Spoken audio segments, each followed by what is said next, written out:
America का जो वर्चस्व है, अमेरिका की जो पावर है, उसका तीसरा उदाहरण हमें इराक मामले में देखने को मिलता है, जिसे ऑपरेशन इराकी फ्रीडम 2003 में जो अमेरिका व उसके जो चेले चपाटों द्वारा किया गया। इसमें जो इराक के जो शासक थे,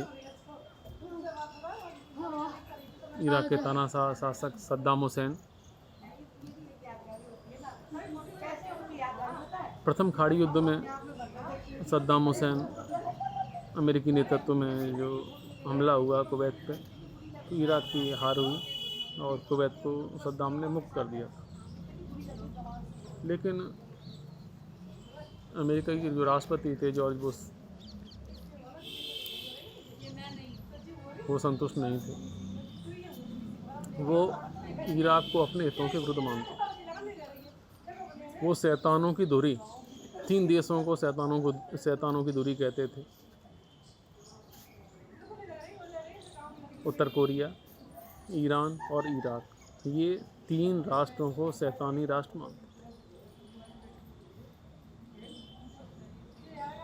इराक के ऊपर निरंतर वो आरोप लगाते रहे कि इराक ऐसे नरसंहार हथियार बना रहा है जिससे अमेरिका व विश्व को खतरा है। इराक लगातार मना करता रहा कि हमारे पास ऐसे कोई हथियार नहीं है, ना बना रहे हैं, लेकिन अमेरिका इस बात को नहीं माना और अमेरिका व उसके सहयोगी जो देश थे यूरोपीय, उन्होंने 20 मार्च 2003 को इराक के ऊपर सैन्य कार्रवाई की, जिसे हम ऑपरेशन इराकी फ्रीडम के नाम से जानते हैं। सद्दाम हुसैन का अंत। इराक के ऊपर जो हमला किया गया वो सामूहिक विनाशकारी हथियारों होने के संबंध में इराक के ऊपर हमला किया गया। इराक के सैनिक जो ठिकाने थे उन्हें नष्ट किया गया। अमेरिका ने संयुक्त राष्ट्र संघ से इसकी कोई परमिशन नहीं दी। इस युद्ध में करीब 2,48,000 अमेरिकी सैनिक, ब्रिटेन के लगभग 45,000, ऑस्ट्रेलिया के 2,000 सैनिकों ने भाग लिया और 9 अप्रैल 2003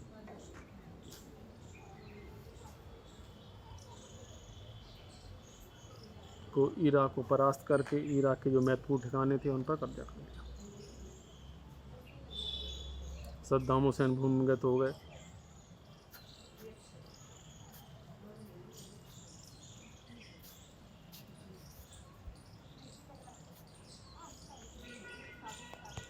ऑपरेशन एंड्योर फ्रीडम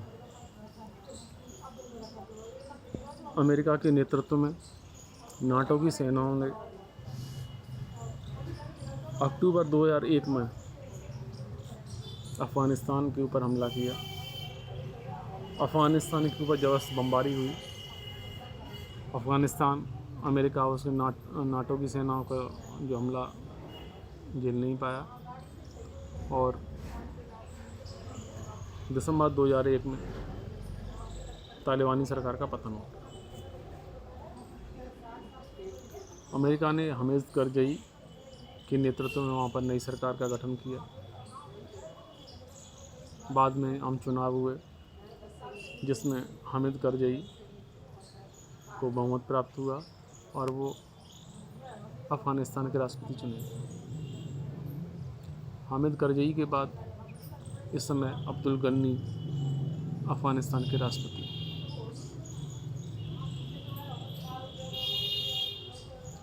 अमेरिका ने अपनी सेनाएं अफ़गानिस्तान में छोड़ी, अफ़गानिस्तान में शांति व्यवस्था स्थापित करने के लिए, लेकिन 2014 में अमेरिका ने अपनी सेना में से काफ़ी सेनाएं अमेरिका से अफ़गानिस्तान से वापस अमेरिका बुला ली, कुछ सेनाएं अफ़गानिस्तान में छोड़ दी।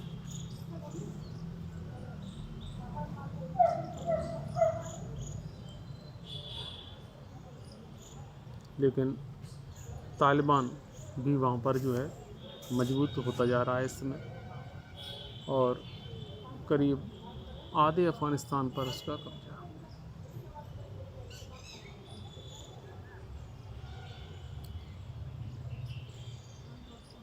तालिबानी कठोर रुख के कारण अफ़गानिस्तान में शांति व्यवस्था और राजनीतिक समाधान की दिक्कतें आ रही हैं हमारे सामने। अब ओसामा बिन लादेन का अंत। ओसामा बिन लादेन अफ़गानिस्तान में छिपा हुआ था। अफ़गानिस्तान से जब अफ़गानिस्तान में छिपा हुआ था तो अमेरिका और पाकिस्तान दोनों मिलकर उसे ढूंढ रहे थे।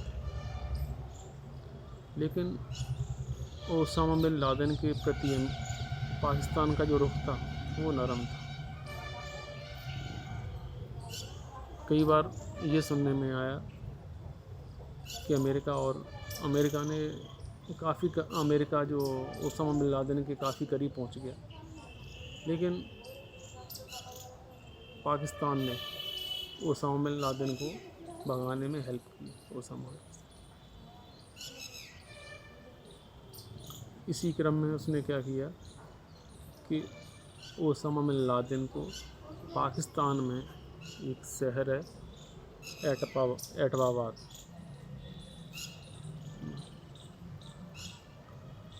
वहाँ सैन्य छावनी के पास में ही एक किले नुमा घर में उसे छिपाया। और ये बात अमेरिका व विश्व में किसी भी देश को ये मालूम नहीं था, लेकिन अमेरिका ने के जो खुफिया जो तंत्र थे उन्होंने इस बात का वो पता कर लिया कि जो ओसामा बिन लादेन है एटवाबाद में किस जगह छिपा हुआ है। अमेरिका ने सैन्य कार्रवाई की और रात में करीब 2011 की बात है ये, 2011 में जो हमला किया, रात में हमला किया, जिसमें ओसामा बिन लादेन मारा गया। तभी से अमेरिका और पाकिस्तान के जो संबंध हैं वो संबंध जो है बिगड़ते चले गए। और अमेरिका ने सीधा पाया कि इस आतंकवाद में जो अमेरिका से जो फंड मिल रहा है पाकिस्तान को, उस फंड का वो आतंकवादियों के विरुद्ध सफाई में अंत न करके बल्कि उन्हीं के जो है प्रशिक्षण में, उनके पोषण में उस धन का यूज़ कर रहा है। और 2018 से अमेरिका ने जो आर्थिक जो सहायता और सैनिक सहायता जो पाकिस्तान को दी जाती थी उस पर रोक लगा दी। तो इस तरह हमने देखा कि जो आतंकवाद है जो फैल रहा विश्व में, उसमें कहीं ना कहीं अमेरिका का भी इसे पोषण में योगदान रहा। अमेरिका ने जो है ऐसे सांपों को पाला, उन्हें दूध पिलाया, वही जो है सांप आगे चल के अमेरिका को डसने में आगे बढ़े। अमेरिका ने हालांकि अपने फ़ायदे के लिए उन जो है नागों को पाला, लेकिन उन्हीं नागों ने अमेरिका को डसा। हाँ, विश्व में जितने भी नाग हैं, उन नागों में का जो सबसे जो पहला जो टारगेट है वो अमेरिका है।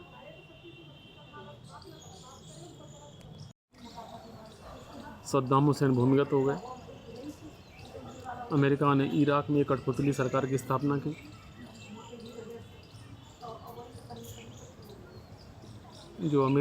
जो सद्दाम हुसैन के समर्थक थे, उन्होंने समय समय पर जो है अमेरिका का विरोध किया।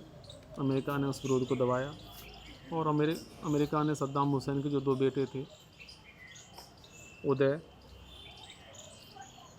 और कसे, उन दोनों को मार दिया।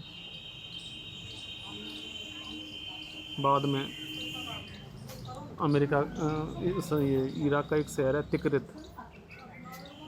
तिकरित में एक गड्ढे में से छुपे हुए सद्दाम को जो है ढूंढ निकाला अमेरिका ने। और जिस समय तिकरित से जो सद्दाम को पकड़ा था, सद्दाम का जो हाव भाव थे, सद्दाम हुसैन का जो वेशभूषा था, ऐसा लग रहा था कि वो असहाय था।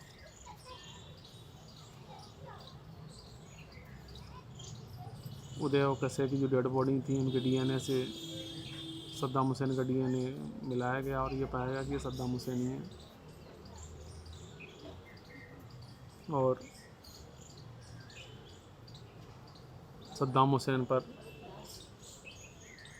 कार्रवाई की गई, कानूनी कार्रवाई, जिसमें 140 शियाओं की हत्या का दोषी पाया गया था सद्दाम हुसैन को। ये 1982 की बात, जिसमें सद्दाम हुसैन को फांसी की सज़ा सुनाई। सद्दाम हुसैन को फांसी हुई।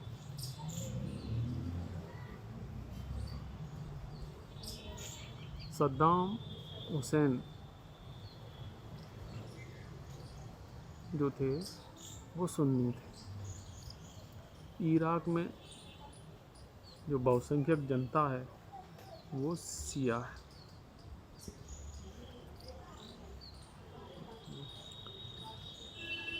युद्ध के समाप्ति के बाद अमेरिका ने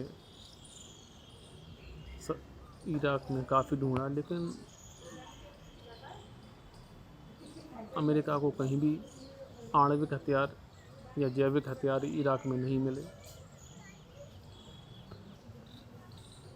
ये बात अमेरिका भी जानता था कि शायद ये हथियार इराक में न मिले, लेकिन अमेरिकी जो दादागिरी है, अमेरिका का जो प्रभाव है, सद्दाम हुसैन उनके प्रभाव में नहीं आए। और अमेरिका का जो चाहती वो इराक का एक पेट्रोल। इन्हीं सब कारणों के कारण अमेरिका ने इराक पर हमला किया और वहाँ सद्दाम हुसैन को हटाने के बाद, मारने के बाद, एक कठपुतली सरकार की स्थापना इराक में। अमेरिकी जो कार्रवाई थी, इसका अमेरिकी कार्रवाई का अमेरिका में काफ़ी विरोध हुआ। जो इराक के ऊपर अमेरिका ने कार्रवाई की, ब्रिटेन में काफ़ी विरोध हुआ सरकार का, जो इंग्लैंड भी इसमें शामिल था। ये जो अमेरिका का तर्क था कि इराक के जो तानाशाह थे सद्दाम हुसैन, ये पूरे विश्व के लोकतंत्र के लिए खतरा था। यदि सद्दाम हुसैन लोकतंत्र के लिए खतरा थे, तो पाकिस्तान के जो तानाशाह शासक रहे, ये लोकतंत्र के लिए खतरा नहीं थे। तो अमेरिका का हमें दोहरा चरित्र समय समय पर दिखाई देता है। जो अमेरिका समर्थक हैं तानाशाह, वो लोकतंत्र के लिए खतरा नहीं है। जो अमेरिका की बात न माने, वो लोकतंत्र के लिए खतरा है। ये भी हमें देखने को मिलता है। अमेरिकी वर्चस्व के अन्य उदाहरण हमें देखने को मिलते हैं। बिल क्लिंटन 2 बार अमेरिका के राष्ट्रपति रहे। क्लिंटन के समय में यूगोस्लाविया के बोस्निया व कोसोवो प्रांतों में अमेरिका व नाटो की सेनाएं मौजूद रहीं। इन सेनाओं ने कोसोवो में जो अल्बानिया की मूल के जो लोग थे, उनके दमन में इनकी भूमिका हमें देखने को मिलती है। इसके बाद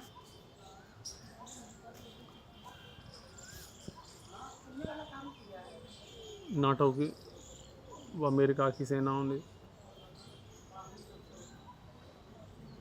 जो लीबिया के शासक थे कर्नल गद्दाफी,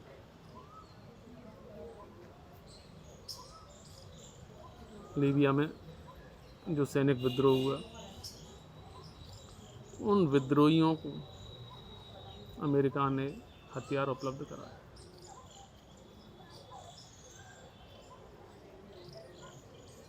वह अन्य तरीक़ों से उनकी हेल्प की।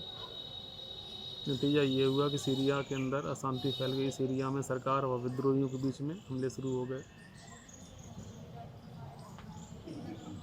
और उन विद्रोहियों ने 1 सितंबर 2011 को जो लीबिया की राजधानी थी ट्रिपोली, उस पर कब्जा कर लिया और 20 अक्टूबर 2011 को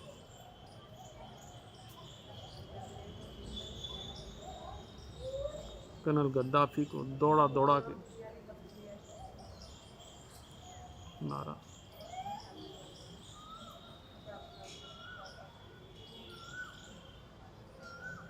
इसमें सुरक्षा परिषद से अमेरिका ने कोई परमिशन नहीं ली थी। अमेरिकी कार्रवाई का बड़े पैमाने पर जो समीक्षक हैं वो इस बात का विरोध करते हैं।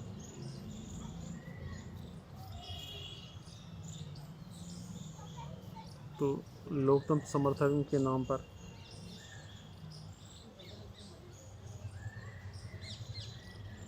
अमेरिका अपने जो विद्रोहियों को दबाता रहा। निष्कर्ष रूप में हम कह सकते हैं कि सोवियत संघ के विघटन के बाद अमेरिका लोकतंत्र व मानवाधिकारों की रक्षा, सामूहिक नरसंहार के हथियारों पर रोक लगाने के नाम पर विश्व में जो है सैनिक हस्तक्षेप करता रहा। कई अवसरों पर उसने सुरक्षा परिषद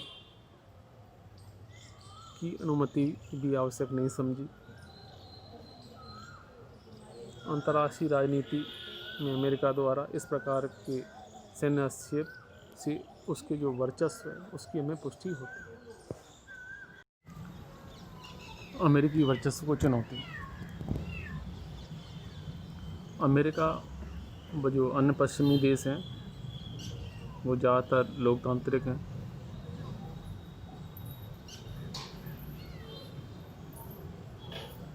समय समय पर इन देशों की जो जनता हैं उन्होंने जो अमेरिका ने जो सैन्य कार्रवाई की है उस कार्रवाई का विरोध किया उन देशों की जनता ने। वर्तमान जो समय है उसमें जन जो संचार के जो साधन हैं उनका विकास बहुत तेज़ी से हुआ है, जो कि जनमत निर्माण में सहायक हैं, जनमत अभिव्यक्ति में सहायक हैं। वर्तमान समय में जो विश्व जनमत है वो भी अमेरिकी जो वर्चस्व है उसका विरोध कर रहा है। दूसरा पॉइंट हमारा आता है अमेरिका का संवैधानिक शक्ति संतुलन। अमेरिकी जो कानून है उसके अनुसार अमेरिका के अंदर शक्ति पृथक्करण का सिद्धांत है। कार्यपालिका, व्यवस्थापिका व न्यायपालिका, तीनों की शक्तियाँ पृथक पृथक हैं। उदाहरण के लिए हम देखते हैं युद्ध व जो सैन्य कार्रवाइयाँ हैं उसका संचालन का दायित्व अमेरिकन राष्ट्रपति के पास है।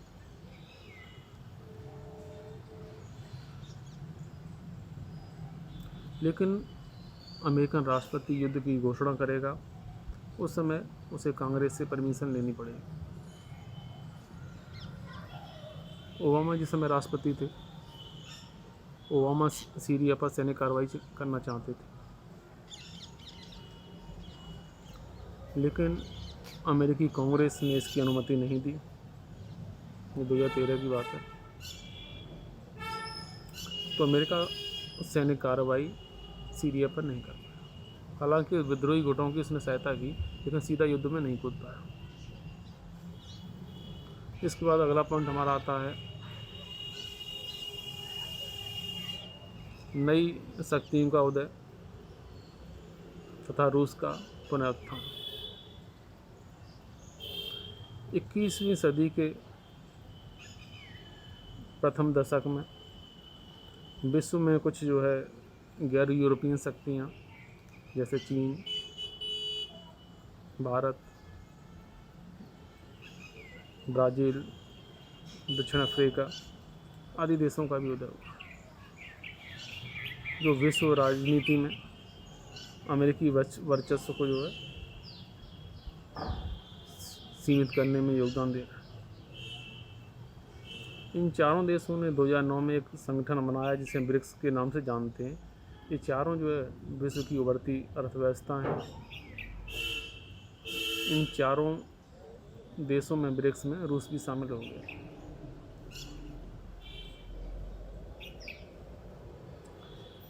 एक संस्था है गोल्डमैन सैच नामक अमेरिकी जो संस्था है, उसके अनुसार 2030 तक अमेरिका व पश्चिमी अर्थव्यवस्थाओं से ये जो है ब्रिक्स देश से इनकी अर्थव्यवस्थाएं आगे निकल जाएंगी।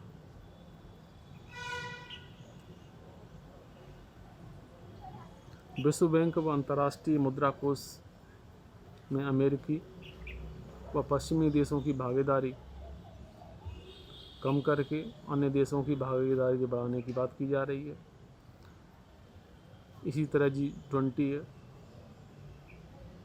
समूह के माध्यम से विश्व अर्थव्यवस्था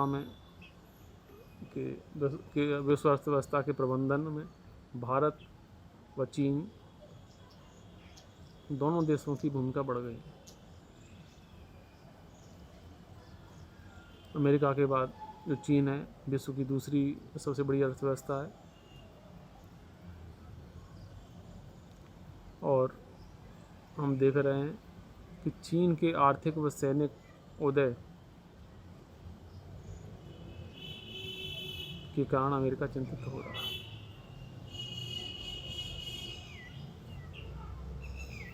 रूस भी अपने आप को मजबूत कर रहा है। 2015 में रूस ने अमेरिका के विरोध के बावजूद क्रीमिया पर कब्जा किया। रूस ने पूर्वी यूरोप के देशों में नाटो के विस्तार का भी विरोध किया। रूस ने 2016 में सीरिया में सरकार का समर्थन किया, अपनी सेनाएं भेजी। आज सीरिया के साथ यदि रूस नहीं खड़ा होता तो सरकार विरोधी जो तत्व हैं सीरिया में, जिन्हें अमेरिका खुले तौर पर समर्थन दे रहा है, तो उनका सीरिया पर कब्जा हो गया होता और अब्दुल जो असद की सरकार है वो सरकार गिर गई होती। तो रूस के सपोर्ट के कारण ही सरकार वहाँ की टिकी हुई। इसके बाद अगला पॉइंट है हमारा चौथा, नाटो में आंतरिक गतिरोध। सोवियत संघ के विघटन के बाद नाटो में उन देशों की भी जो है को भी शामिल कर लिया गया जो सोवियत संघ के खेमे में थे। इससे जो नाटो की जो एकता है वो कमज़ोर हुई है। साथ ही नाटो के सभी जो महत्वपूर्ण जो सदस्य हैं वो प्रत्येक मामले में नाटो का समर्थन नहीं कर रहे। फ्रांस ने तो कई बार सैन्य कार्रवाई का, अमेरिका ने सैन्य कार्रवाई की, उसका खुला विरोध किया।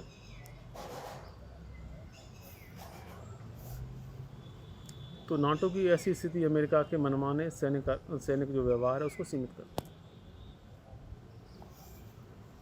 उसके बाद हमारा जो पांचवा पॉइंट है, सुरक्षा परिषद का वीटो। किसी देश के विरुद्ध सैन्य कार्रवाई हेतु संयुक्त राष्ट्र संघ की सुरक्षा परिषद द्वारा सभी स्थायी सदस्यों की सहमति जो है आवश्यक है। अमेरिका, ब्रिटेन, फ्रांस, रूस ये सुरक्षा परिषद के स्थायी सदस्य हैं।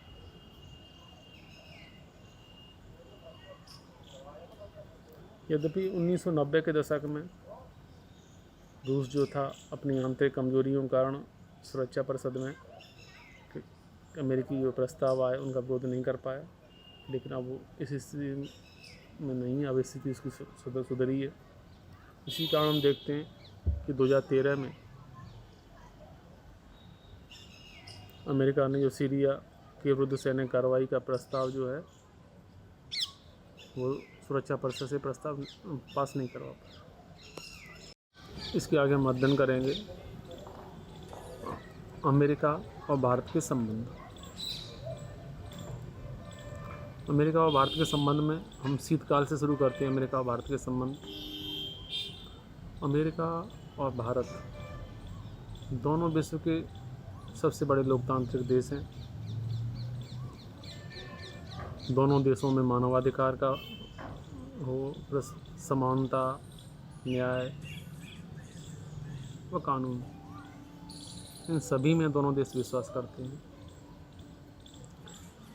इतनी नीतिगत जो है विभिन्नताओं के चलते हुए इस शीतकाल में दोनों देशों के जो संबंध थे वो मजबूत नहीं हो पाए।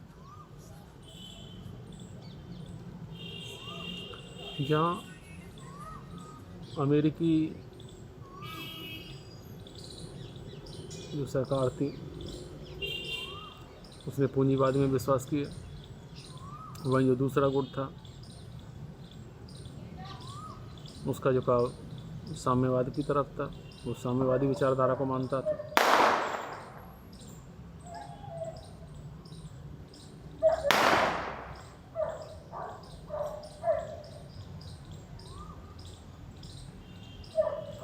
हम इन दोनों विचारधाराओं में से किसी का भी हमने समर्थन नहीं किया। इन दोनों से अलग रहने की नीति हमने अपनाई, जिससे गुटमेस्ता की नीति कहा गया।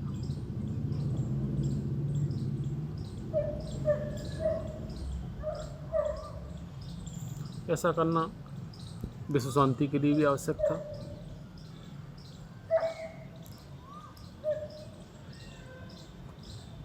तथा अपने हितों के लिए भी आवश्यक था। युद्ध काल में अमेरिकी जो नीति निर्माता थे उनका मानना था कि जो देश पश्चिमी पूंजीवादी गुट में शामिल नहीं हैं वे या तो इसके विरोधी हैं या उनकी जो सहानुभूति है वो साम्यवादी सरकार के साथ है। इसलिए 1950 के दशक में अमेरिकी जो विदेश सचिव थे जॉन फॉस्टर डलेस ने जो भारत की जो गुटमेस्ता की नीति थी उसे अनैतिक नीति की संज्ञा दी। इसी धारणा के चलते जो पाकिस्तान का जो अमेरिका का झुकाव था वो पाकिस्तान की तरफ था। पाकिस्तान को उन्होंने हर तरह से सहायता दी, जिसमें आर्थिक सहायता, सैनिक सहायता, तो दोनों प्रकार की सहायता दी गई। इसी कारण हमारे संबंध अमेरिका से अच्छे नहीं रहे। 1971 में तो अमेरिका और उससे आगे बढ़ते हुए जो 7वीं जहाज़ी बेड़ा था वो तक भेजने की धमकी दी गई। भारत पे हमले के लिए कहा गया।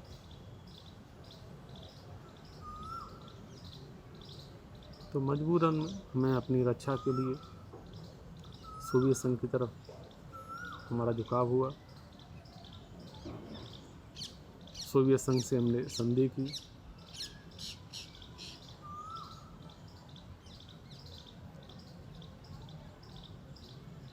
इसी कारण 1979 में अफ़गानिस्तान में जो सोवियत संघ की सेनाएं गईं, अफ़गानिस्तान में सोवियत संघ ने जो हस्तक्षेप किया उसका भारत ने विरोध नहीं किया। तो हम कह सकते हैं कि शीतकाल के समय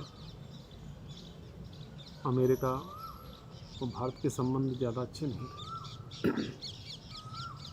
अब शीतकाल के बाद 1991 में शीतकाल के बाद के जो है संबंध, उसके बारे में हम अध्ययन करेंगे।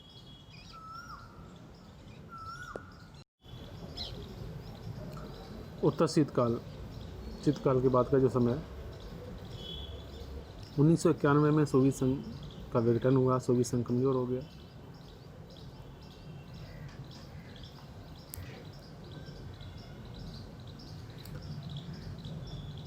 उन्नीस के बाद अमेरिका और भारत के संबंधों में नया सुधार हमें देखने को मिलता है।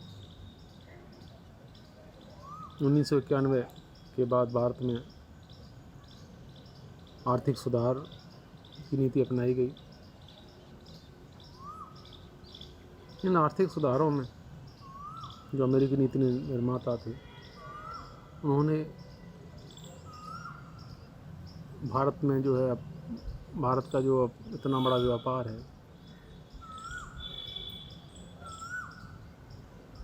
तो भारत उस व्यापार में अपनी संभावनाएं देखी। भारत का जो मार्केट है, उस मार्केट में का जो है अमेरिका व्यापार करके फ़ायदा ले सकता था। इसके बाद दोनों देश आतंकवाद से पीड़ित हैं। आतंकवाद के प्रश्न पर दोनों देश नज़दीक आए। 1998 में भारत ने जो पोखरण में परमाणु परीक्षण किए, उस समय अमेरिका ने हमारे ऊपर काफ़ी प्रतिबंध लगाए।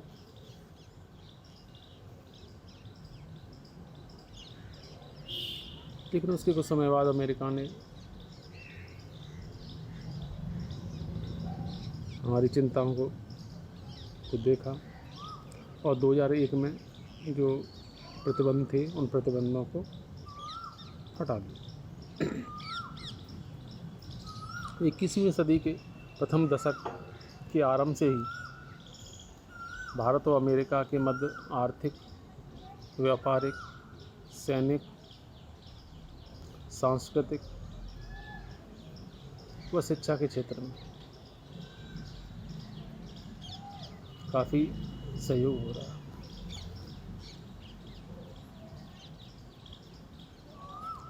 अब उच्च स्तरीय विचार विमर्श शुरू हुआ, दोनों देशों के बीच में वार्ताएं शुरू हुई। इसमें सहयोग बढ़ाने की बात की गई। सन 2000 में अमेरिकी जो राष्ट्रपति बिल क्लिंटन उनकी भारत यात्रा हुई। 2006 में जॉर्ज बुश ने भारत की यात्रा की। 2010 में बराक ओबामा भारत में विजिट की। ओबामा के द्वारा भारत की विजिट की गई।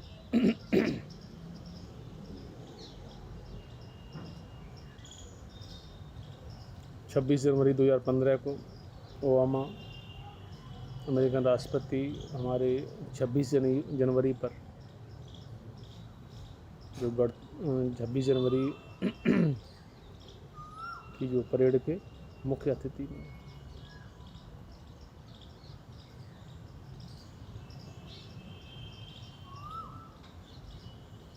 तो इस तरह हम देखते हैं कि अमेरिकी जो सोच है उसमें परिवर्तन आया। अमेरिका से हमारे संबंध अच्छे हुए।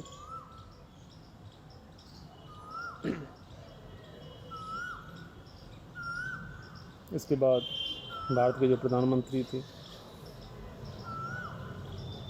अटल बिहारी वाजपेयी 2000 में, मनमोहन सिंह 2005 में, 2009 में इनके द्वारा अमेरिकी यात्राएं हुई। इस समय जो हमारे प्रधानमंत्री नरेंद्र मोदी सितंबर 2014 में, जनवरी 2015 में, सितंबर 2015 में, मार्च 2016 में, जून 2016 में और जून 2017 में उन्होंने अमेरिकी यात्रा की।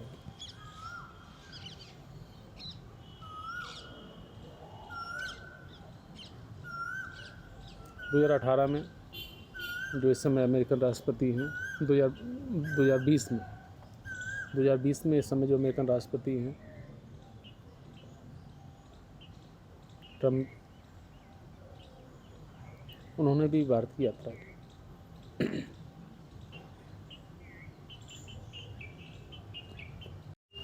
इस प्रकार से हमारा ये जो तीसरा लेसन था, समकालीन विश्व में अमेरिका का वर्चस्व, इसमें हमने वर्चस्व की परिभाषा निचोड़ इस लेसन का मैं बताऊं आपको। हमने वर्चस्व की परिभाषा पढ़ ली। वर्चस्व क्या है?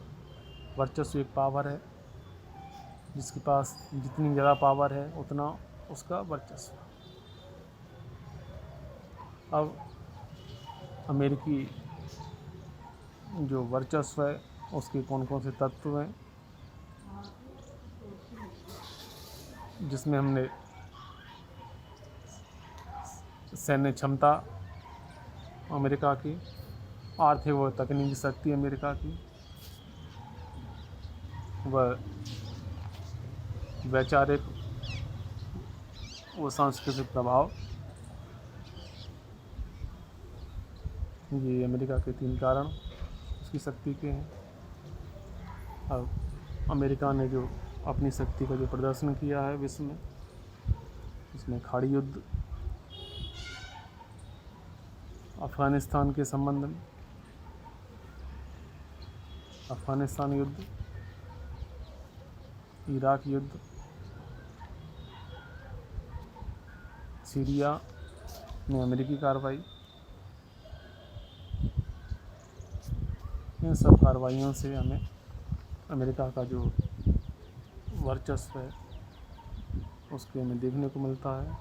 इसके बारे में चुनौतियाँ पड़ी इसमें, और भारत और अमेरिका के संबंध,